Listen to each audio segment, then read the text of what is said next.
Assalamu alaikum. In this video, we will learn about the basic and main element of accounting, which is balance sheet. तो balance sheet क्या होती है?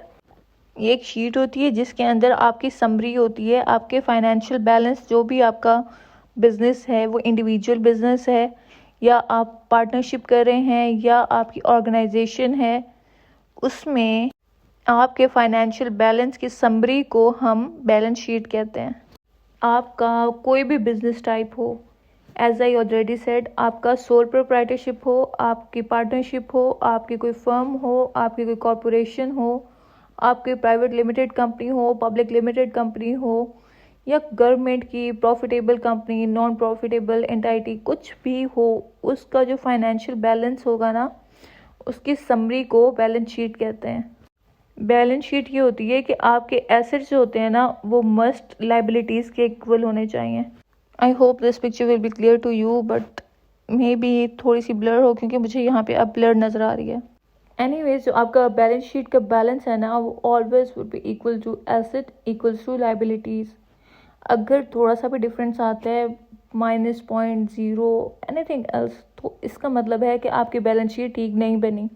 और अगर आपकी balance sheet ही ठीक नहीं है तो फिर आप टैली बिल्कुल भी नहीं कर सकते कि आपके बिजनेस के पास कितने एसेट हैं, कितने लाइबिलिटीज़ हैं, कितने आपने किसी को पे करना है, कितना किसी से रिसीव करना है, कितना आपके पास करंट एसेट है, कितना आपके पास करंट लाइबिलिटीज़ है, कितना आपका टेंजिबल एसेट है, कितना इंटेंजिबल एसेट है। इनमें से कुछ टर्म्स वो हैं जिनके बारे में हम प्रीवियस वीडियोज़ में पढ़ चुके हैं, बट कुछ ऐसी चीज़ें भी आएंगी जो हमने पिछली वीडियोज़ में नहीं पढ़ा, पर हम या इस वीडियो में या कमिंग वीडियोज़ में उसके बारे में अच्छी तरह से सीखेंगे।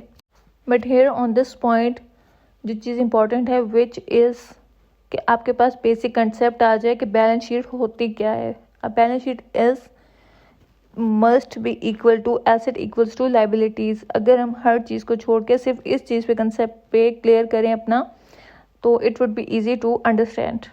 इनकी जो अमाउंट है ना, उनका जो इक्वल है, वो amount must be equal, amount must be same. अच्छा, जब आप जर्नल बनाते हैं, जर्नल के बाद लेजर, फिर ट्रायल बैलेंस, फिर बैलेंस शीट, अगर आपका जर्नल ठीक है ना, उसके बाद बाकी आपके सब स्टेप ठीक होते जाते हैं। बट अगर आपकी डेट में, अमाउंट में या डेबिट क्रेडिट या किसी भी चीज़ में जर्नल से ही मिस्टेक आती है, देन आपका जो बाकी प्रोसेस है ना, फर्दर प्रोसेस, उसके अंदर मसला शुरू हो जाता है। अच्छा, यहाँ पे एक सजेशन है कि जब भी आप अकाउंटिंग कर रहे हो, लाइक अ मैथ्स, तो फिर आप अकेले बैठ के करें, क्योंकि अगर आपका 0.00 समथिंग का भी इशू आ गया है ना, तो फिर वो आपके साथ चलेगा। और जब आप क्विक बुक्स कर रहे होते हैं, तो आपके पास अगर क्लाइंट की क्विक बुक्स है, उसकी बुक कीपिंग कर रहे हैं आप, कुछ ऐसी अमाउंट भी होती हैं लाइक 0.05 रुपीज़ या $0.05, और ये एक दफ़ा नहीं होगा, ये मल्टी टाइम्स होगा। तो फिर उससे क्या होता है कि आपका बहुत ज़्यादा इम्कान होता है कि आप कोई भी ट्रांजैक्शन को मिस कर जाएं या कोई भी अमाउंट को ख़त्म कर दें। बट अगर आप अकेले बैठ के करेंगे तो इस चीज़ का चांस भी ख़त्म हो जाता है। तो जर्नल से लेके लास्ट तक ट्रायल बैलेंस, बैलेंस शीट आपका बिल्कुल सेम होनी चाहिए, आपकी डेट एक्यूरेट होनी चाहिए, आपका जो अमाउंट है वो सेम होनी चाहिए, आपकी डेबिट क्रेडिट सेम होना चाहिए, your liabilities amount, your asset account, कुछ भी आपका होता है वो सेम होना चाहिए, ताकि आप फर्दर जो प्रोसेस होते हैं वो बिल्कुल परफेक्ट कर सकें। अच्छा, जो सोल प्रोप्राइटरशिप होता है ना, उसमें इतना इशू नहीं होता। उसमें सिंपल आपको अपने एक्सपेंस लिखने होते हैं, जो शाम को या रात को या जितना भी जिस बंदे ने अपना हिसाब बनाया होता है, आफ्टर 1 वीक, आफ्टर 1 मंथ। तो अगर वो अपना प्रॉफिट काउंट करे तो उसमें इतना ज़्यादा मसला नहीं होता है, क्योंकि आपको सिंपली कोई टैक्स पे नहीं करना, या फिर अगर करना भी है तो it is not as issue कि आपको कोई भी पार्टनरशिप बिजनेस में या कॉरपोरेट में आपको या पब्लिक कंपनी में या प्राइवेट कंपनी में पे करना हो, तो फिर उसके लिए आपको बहुत ज़्यादा टेक्निकलिटीज़ में पढ़ना पड़ता है। सो इस चीज़ को ओवरकम करने के लिए बेस्ट थिंग इज़ अकेले में बैठ के करें, ताकि आपकी अकाउंट, आपकी बुक कीपिंग के ऊपर ये चीज़ असर ना करे कि कोई भी ट्रांजैक्शन आपसे मिस ना हो जाए और कुछ भी आपसे रह ना जाए, ताकि आपकी रिकॉर्ड कीपिंग में, बुक कीपिंग में ज़रा सा भी इशू ना हो। क्योंकि अगर एक क्लाइंट ने आपको पकड़ लिया तो वो आपको लाइफ लॉन्ग भी लेकर चल सकता है, if everything goes well. So topic के ऊपर वापस चलते हैं, हम बैलेंस शीट क्यों बनाते हैं। सबसे पहले तो एक चीज़ जो हम अच्छी तरह से समझ लें कि ये एक स्टेटमेंट है, it's not an account, it's not an head कि हम इसके हेड में कुछ अपनी तरफ से अकाउंट डाल सकते हैं। No, it's an statement. जैसे कि मैंने पहले बताया कि ये बताती है आपके अकाउंट में, लाइक आपके एसेट में कितना एसेट रहता है आपके पास, आपकी लाइबिलिटीज़ कितनी हैं, आपने कितना एक को पे करना है या आपने कितना एक रिसीव करना है। इसके दो सेक्शन बने होते हैं, एक लाइबिलिटीज़ का और एक एसेट का।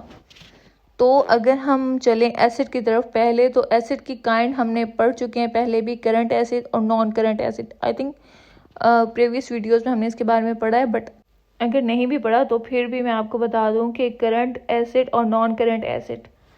तो हम पहले नॉन करंट एसेट पढ़ते हैं कि वो नॉन करंट एसेट वो एसेट होते हैं जिसका बेनिफिट या जिसका फ़ायदा हम 1 साल से ज़्यादा के लिए इस्तेमाल कर सकें, या हम इसको 1 साल के बाद कैश में कन्वर्ट करवा सकें। तो एक दफ़ा फिर, नॉन करंट एसेट और दोज एसेट जो हम 1 साल से ज़्यादा के लिए हम इसका बेनिफिट ले सकते हैं, या हम 1 साल के बाद इस एसेट को कैश में कन्वर्ट कर सकते हैं।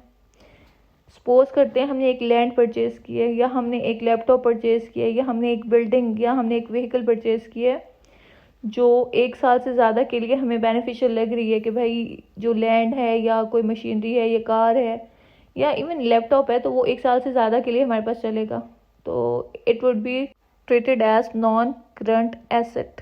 क्यों? क्योंकि हमने इसका फ़ायदा 1 साल से ज़्यादा के लिए इस्तेमाल करना है। हमने इसको इस पर्पज़ के लिए, मतलब हमारे माइंड में यही था परचेज़ करते वक्त कि भाई हमने इसको 1 साल से ज़्यादा के लिए इसका बेनिफिट लेना है। अच्छा, यहाँ पर जो एग्जांपल्स होती हैं ना, वो एग्जांपल होती हैं जो सिर्फ मेरे माइंड में उस टाइम चल रही होती हैं वाइल मेकिंग अ वीडियो। आप इस कंसेप्ट को लेते हुए, इस थॉट को लेते हुए अपने माइंड में बहुत सी ऐसे एग्जांपल भी ले सकते हैं जो आपके इर्द गिर्द होती हैं। अच्छा, अब करंट एसेट क्या होता है? एज ऑपोजिट, जैसे करंट नॉन करंट हमने पढ़ा कि जिसका फ़ायदा हम 1 साल से ज़्यादा के लिए ले सकें, बट करंट एसेट वो एसेट होता है जिसका फ़ायदा हम 1 साल के अंदर अंदर ही ले सकें बस। अच्छा, उसके बारे में हम बाद में पढ़ेंगे, पर हम पहले kind of non current asset के बारे में हम पढ़ लेते हैं। तो ये हमने पिछली वीडियो में भी पढ़ा है, tangible asset and intangible asset. तो दोबारा रिकॉल करते हैं। टेंजिबल एसेट और those asset which can be touchable, which we can see, like उसकी फिजिकल अपीयरेंस होती है, हम उसको टच कर सकते हैं, like furniture, laptop, car, building, land और एनीथिंग एल्स। अच्छा, इंटेंजिबल वो होती है जिसको हम छू नहीं सकते, जिसको हम टच नहीं कर सकते, which we can not see, like goodwill आपका जो एक ब्रांड नेम चलता है आपके बिजनेस को, that is count also an intangible asset. आपका पेटेंट, आपका ट्रेडमार्क, आपका कॉपीराइट, कोई भी ऐसी चीज़ जिसको आप टच ना कर सकें बट आपको बेनिफिशियल हो आपके बिजनेस में, आपका अपने प्रॉपर्टी हो, it is considered as intangible asset. ठीक है।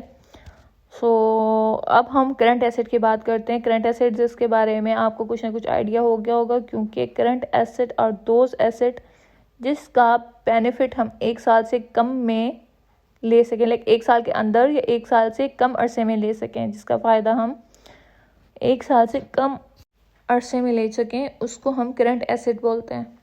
और we will convert that asset into cash, या हम उस एसेट को भी कैश में कन्वर्ट कर सकें, लाइक दैट 1 ईयर जिसमें आपने इसको परचेज किए उसमें। अच्छा, बाकी जो इसको सेकंड पार्ट है ना, ले सकें या फिर हमें इसको कंसेप्ट लेने के लिए लाइक उसी साल में कैश में कन्वर्ट करके कंसेप्ट लेना चाहिए।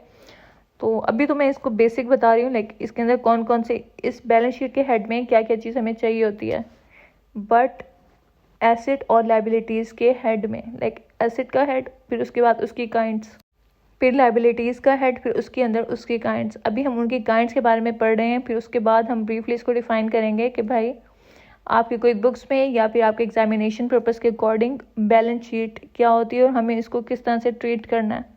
लाइक अगर हमारा सिस्टम बिल्कुल प्रॉपर चल रहा है तो फिर हमारा बैलेंस शीट का जो बैलेंस है वो बिल्कुल सेम होगा एसेट के और लाइबिलिटीज़ के। और अगर asset equals to liabilities then we can understand कि भाई हमारा जो सारा सिस्टम है बिल्कुल ठीक है और हमारा जो बुक कीपिंग रिकॉर्ड है वो भी ठीक है। या फिर अगर हम एग्जामिनेशन पर्पज़ के अकॉर्डिंग कर रहे हैं तब हमें एश्योर हो जाना चाहिए कि भाई जो हमारे मार्क्स है ना वो फुली कंप्लीट हैं, क्योंकि हमारा जो बैलेंस शीट का बैलेंस है ना that is equals to asset and liabilities. अगर ये बैलेंस बराबर है देन वी आर 100% श्योर कि हमारा क्वेश्चन भी ठीक है। और अगर हम